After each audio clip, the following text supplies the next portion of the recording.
ecomuseo El País da Lavalleira. Isto é unha idea túa. Isto é unha idea mía para intentar poñer en valor a apicultura tradicional que hai nestes lugares. Aquí dende sempre hubo moita relación entre ser humano, abella e oso. Eso ten un alto valor engadido para os que producimos mel. Eu quería contar esa historia a xente, tanto a xente que vende fora do territorio como a xente do lugar, para que aprendan a poñer en valor ese tipo de manexo máis, se queremos, sostible, máis artesanal, máis natural, máis apegado á natureza. Producías mel de toda a vida ou como surge en ti este... En mi casa, que foi esta casa, hubo mel sempre. Este en concreto? Sí. Eu retornei aquí hasta hai 14 anos. Empecé a producir mel, xa tuve claro desde o principio que quería facer algo diferente, algo máis natural, máis como de toda a vida. Pois eu dime cuenta que a xente non conocía realmente o patrimonio cultural e histórico que hai aquí asociado ao mel. Apetecíame en su momento facer un algo, un ecomuseo visitable no que a xente pudiera vir a aprender o oficio, pudiera venir a conocer esa historia, esa ligazón que é moi fermosa, é única. Surgiu así a idea de facer un ecomuseo que ao final é un centro de traballo visitable. Como veño é que atopo aquí? Isto está aberto todo o ano, pero hai que reservar previamente, porque a parte importante do ecomuseo é o tipo que abre o ecomuseo. Que eres tú. Entón, isto non é unha empresa tal cual, que hai moitos traballadores, que é unha factoría, non. Isto é a idea dun tipo que está todo o día botado ao monte con as polmeas, que ten isto aberto ao público. Entón, tens que chamar, tens que coordinarche comigo, porque se estou nas polmenas... Como fixemos hoxe. Como fixemos hoxe.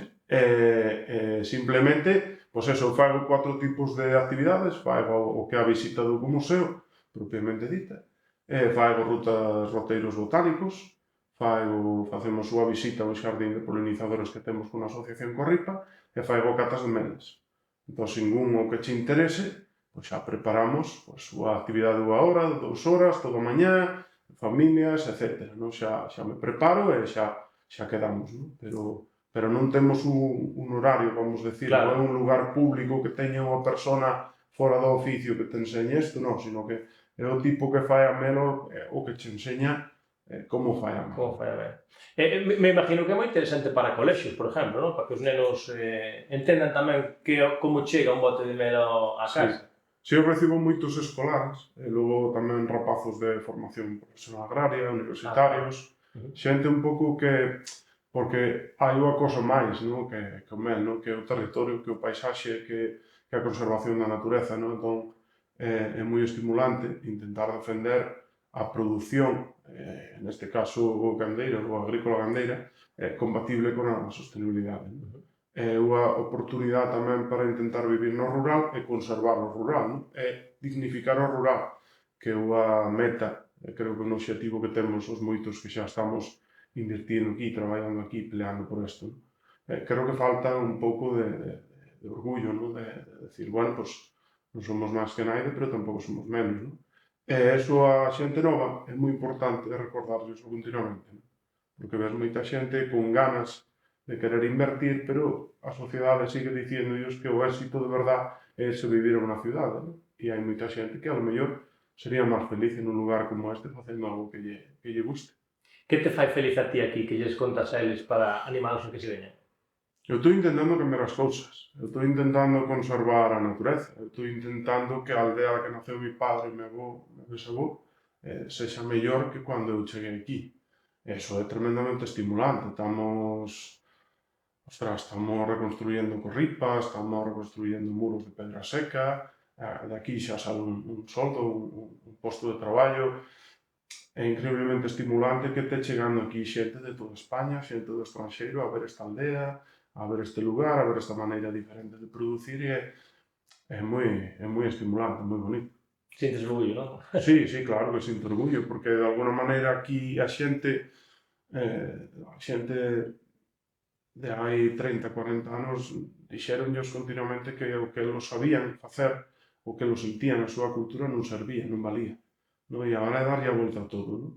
Ahora que te veña un investigador de Madrid ou a xente de Barcelona que fai a 1000 kilómetros para vir conocer isto, pois significa que isto vale a pena, non? E que hai moita xente que sabe valorar, pois eso, lugares, territorios como este, ainda moi ben conservados, historias pequenas como a miña, que é posible vivir delo, é moi, claro, é motivo de moito orgullo. Dá moitas ganas de seguir pelexando e logo a cabeza dache moitas voltas de todo o que podes seguir facendo, seguir creando, é moi bonito.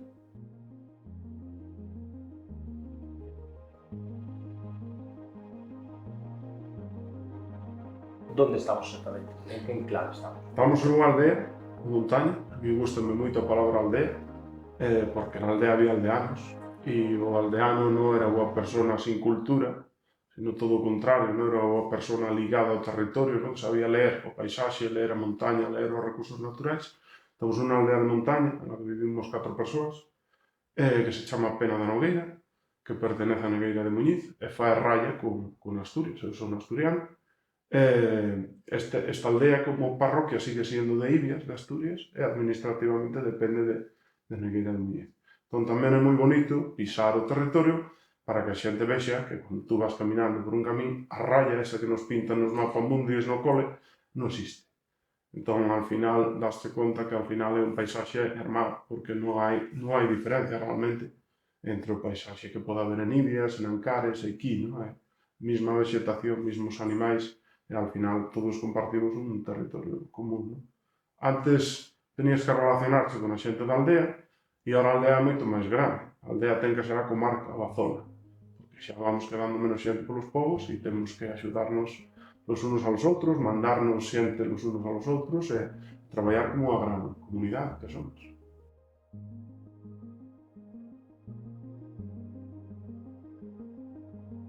E desas cousas que che dá na cabeza, así, de pensar, así a máis cercana que teñas como proxecto a futuro medio plazo? Eu estou traballando ahora sobre todo en temas de investigación. O Ministerio para Europa estou intentando determinar que especies, animais e vegetais hai aquí neste lugar. Estamos facendo, dende a Asociación Corripa, estamos facendo varios censos de biodiversidade, asociados a anfibios, a morcegos, a plantas e sobre todo a insectos. Dedícome sobre todo a temas de investigación de abellas silvestres, polinizadoras e demais. E iso é tremendamente estimulante porque nós vivimos nun espacio natural protegido, vivimos en un lugar en el que hai moita biodiversidade, un sitio con moita riqueza natural, é moi estimulante pues, saber que hai aquí. E realmente non se sabe o que hai aquí ainda. Bueno, está todo por facer, non? Entonces a mí eso, como amante da natureza, pues eso de poder chegar a recorrer un lugar mínimamente inexplorado que naide sabe o que hai e descubrir cousas, pues é un pouco, reconfortate un pouco con o neno que levas dentro, non? Andar polo monte dices tú, levo 15, 20 anos recorrindo este monte casi todos os días e que todos os días atopes algo diferente, pois é como enormemente estimulante, non? Isto non é un traballo con todos os meus respetos, de unha fábrica de tornillos, non? Faz o mesmo tornillo todos os días, cobras un soldo, non?